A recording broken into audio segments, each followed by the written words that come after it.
PNP has already denied that. Perhaps one or two of those who are hardcore or identified with the left, they're being monitored. If they've shown any acts that will be inimical to the state, then they will be monitored. That's the job of the police. I don't think so.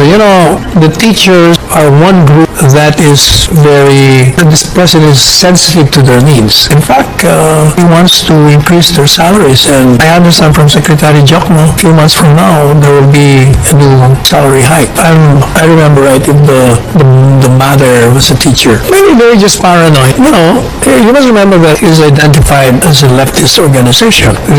Maybe most of the members are not, but the leaders, but on their part, because it's certain illegal acts. So you're identified with the left, which is now considered, the organizations, the CPP, NPA, as a terrorist group. There is something to fear if you're identified with that. I even consider his statements as an indication that he doesn't know what Antichrist means. When you say Antichrist, you go against the teachings of Christ and the values that he teaches. So when the president gives specific instances of wrongs done by a particular church or the followers, then those acts are Antichrist. But when you question doctrines, it doesn't mean you're Antichrist. You're questioning that concept. It's for you to explain to the non-believer. The president has already been like that. That is his style. That was why he was voted into office, because of style. Doesn't make it also wrong. He never asked me during our discussion as friends. I've been hearing that. Not necessarily. Even when he was a mayor, he was like that. Individuals have certain dogmas, whether one of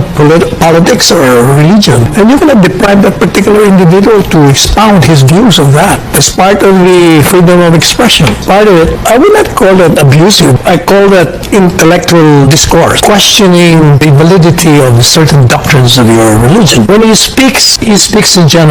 It points to every kind of religion that teaches goodness and yet practices evil. He doesn't believe in the Holy Trinity. So what's wrong with that? With a particular, there are atheists, there are agnostics. So let's leave it to convince him or persuade him to believe in our doctrines. That's not one. Or how can we force him into believing? No. When you say bully, you create fear. You intimidate people. I don't think so. You do that to defenseless people. The church is not defenseless. It is in fact an authority on certain doctrines, and it can defend itself. Where you bully somebody who cannot defend oneself, that's not bullying. Pressing one's opinion on a particular matter. I disagree. To my mind, when you bully, it means that person has no capacity to defend himself. As against a force, as against a power.「